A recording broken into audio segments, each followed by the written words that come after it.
এখন আমি আপনাদের তৈরি করে দেখাবো মজাদার ভেজিটেবল কোফতা কারি। দেখুন তাহলে।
তৈরি হয়ে গেল ভেজিটেবল কোফতা কারি।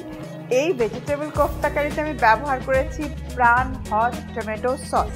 টমেটোতে আছে হলো ভরপুর মাত্রায় ভিটামিন সি, ই এবং এ, যা কিনা আমাদের শরীরের জন্য অত্যন্ত ভালো। আর তার সাথে আছে চিলি ক্যারোটিন ফাইবার, এটাও শরীরের জন্য ভালো।